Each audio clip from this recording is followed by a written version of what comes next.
En 2020, une poignée d'anciens bérets verts américains et de soldats vénézuéliens exilés ont tenté de renverser Nicolás Maduro avec une opération digne d'un film, mais qui a tourné au désastre total.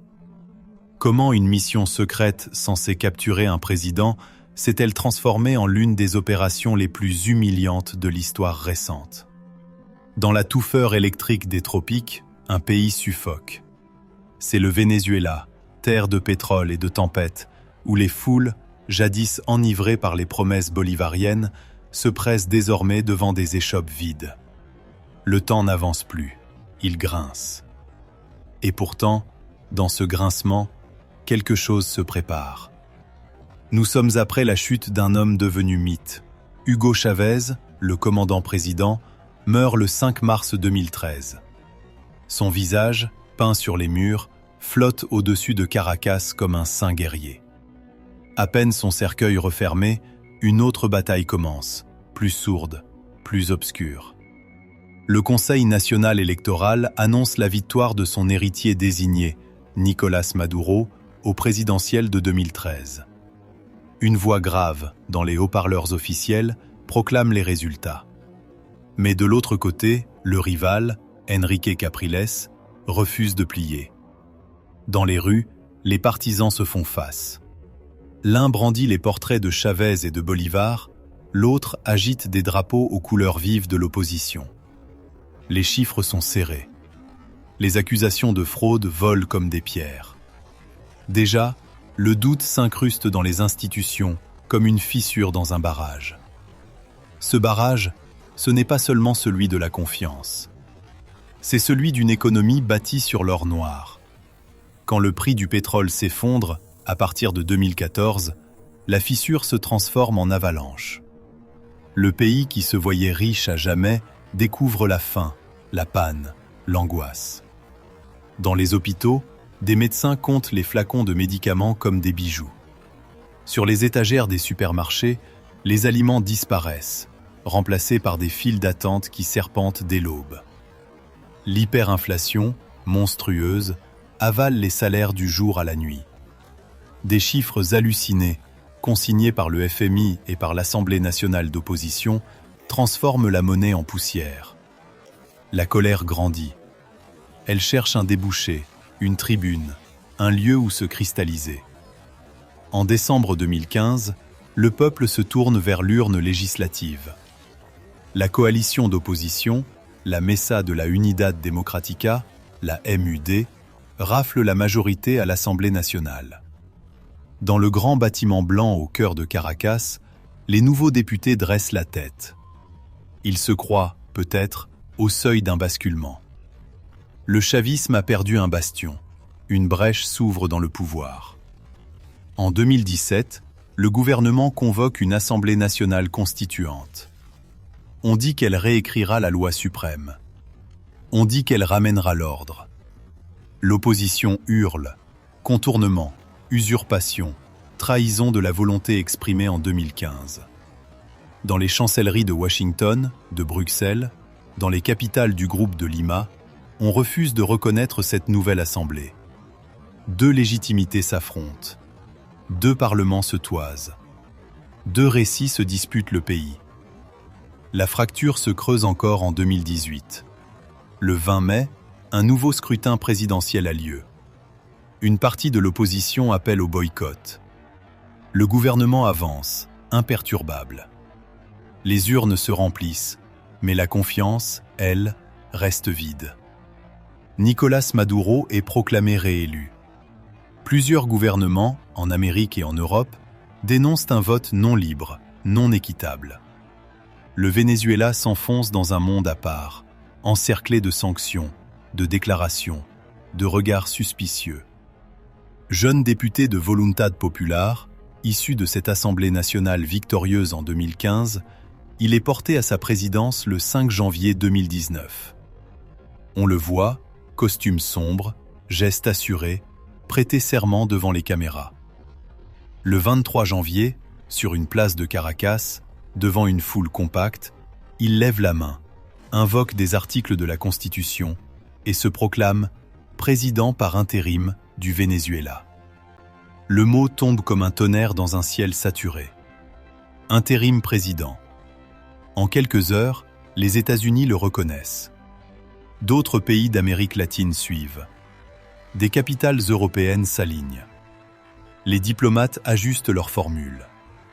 Un pays, déjà divisé, se trouve partagé entre deux présidents, deux discours, deux cartes de visite officielles.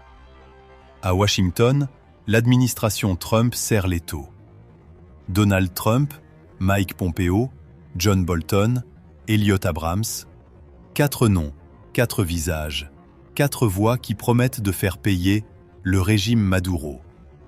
Des sanctions supplémentaires frappent la compagnie pétrolière nationale PDVSA, colonne vertébrale de l'économie vénézuélienne. Les comptes se gèlent. Les cargaisons se compliquent.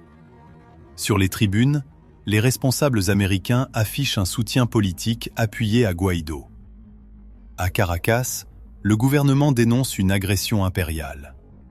Chaque discours ajoute une braise. Au matin du 30 avril 2019, l'air de Caracas temptait de plus fort.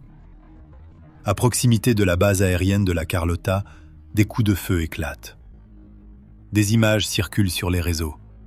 Juan Guaidó, entouré de soldats en uniforme bleu, appelle au soulèvement. À ses côtés, Leopoldo López, figure charismatique de l'opposition, libéré de son assignation à résidence, harangue la caméra. Le nom de l'initiative claque comme un étendard. Opération Libertad. Les regards se tournent vers les casernes. Les chars vont-ils sortir? Les généraux vont-ils déserter? L'armée bolivarienne, la FANB, reste pour l'essentiel figée. Quelques mouvements, quelques ralliements isolés, des affrontements, des gaz lacrymogènes. Mais pas de vagues, pas de rupture de masse. La journée s'étire et la tentative se délite. Le pouvoir reste en place. Leopoldo López fuit vers une ambassade. L'espoir, un instant vertical, retombe lourdement. Parmi eux, un général à la retraite, autrefois pilier du chavisme, Cliver Alcalá Cordonès. Ancien haut gradé, devenu dissident, il s'est installé en Colombie. De là, il parle. Dans les médias, il appelle au renversement de Maduro. Il ne se contente pas de mots. Il reconnaît, publiquement, avoir pris part à des plans de renversement. Il devient un pivot, un trait d'union entre d'anciens camarades d'armes, lassés, exilés, révoltés. Autour de lui, sur le sol colombien, dans la région rude et poussiéreuse de la Guajira, des camps se montent. Des tentes, des baraques de fortune, des cibles grossièrement tracées sur des planches. Là, d'anciens soldats vénézuéliens, déserteurs de la FANB, s'entraînent. Des journalistes de grandes agences, Associated Press, Washington Post, remontent les pistes et rapportent l'existence de ces groupes armés, de ces hommes en attente, coincés entre la misère de l'exil et la promesse d'un retour armé. Des responsables de Colombie et du Venezuela se renvoient l'accusation. Complot, déstabilisation, tolérance coupable. Les exilés, eux, cherchent des alliés, de l'argent, des armes, des cerveaux tactiques. Les réunions, souvent, ont lieu loin des projecteurs, dans des salons d'hôtels de Miami, des appartements loués à Bogota, des cafés où l'on parle bas. Des opposants politiques, des militaires déserteurs, des consultants en sécurité privée se roinent. Les mots « opération spéciale »,« intervention ciblée »,« capture » circulent comme des murmures de fièvre. Ancien Green Beret, vétéran des guerres d'Irak et d'Afghanistan, décoré, selon plusieurs articles de presse, il porte sur lui la marque des terrains hostiles. De retour aux États-Unis, il a fondé une société de sécurité privée en Floride, Silvercorp USA. Une enseigne décrète, un logo martial, des contrats pour protéger des personnalités, sécuriser des événements. En 2018, ces hommes sont repérés à la sécurité d'un meeting de Donald Trump à Charlotte, en Caroline du Nord. Des photos, mises en avant sur le site de Silvercorp, deviennent pour Goudreau un gage de crédibilité. Nous sommes dans le cercle, nous protégeons le président. L'homme raconte plus tard, devant des journalistes, qu'il commence à s'intéresser au Venezuela après avoir assuré la sécurité d'événements liés à l'opposition vénézuélienne. Entre deux missions, il écoute des récits de crise, de répression, de faim. L'idée germe. Et si une petite force déterminée, professionnelle, pouvait faire ce que les manifestants et les sanctions n'ont pas réussi à accomplir? En 2019, Jordan Goudreau rencontre des représentants de l'opposition vénézuélienne. Les lieux changent, Miami, la Colombie, mais les questions restent. Que faut-il pour faire tomber Maduro? Combien d'hommes? Combien de temps? Combien d'armes? Goudreau parle tactique, logistique. Face à lui, des émissaires politiques cherchent une solution miracle.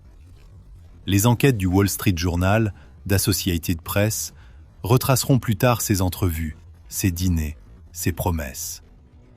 Quelqu'un met Goudreau en contact avec Cliver Alcala Cordonès. Le général, maintenant en exil, se présente comme le coordinateur d'un réseau de militaires dissidents.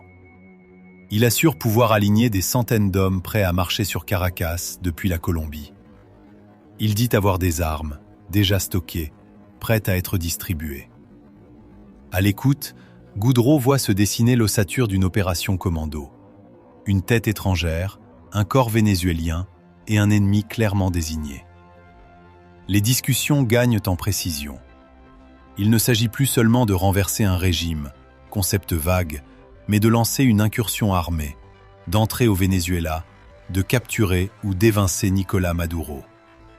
On évoque des itinéraires côtiers, des appuis internes, des défections attendues. On promet à Goudreau l'adhésion de déserteurs entraînés, la disponibilité d'armes entreposées de l'autre côté de la frontière. Son titre parle de services généraux, de sécurité et d'opération. Il porte une date, octobre 2019.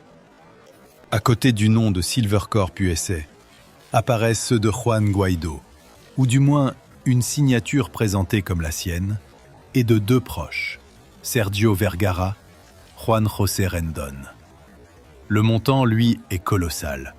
Plus de 200 millions de dollars, environ 213 selon les versions publiées par Goudreau.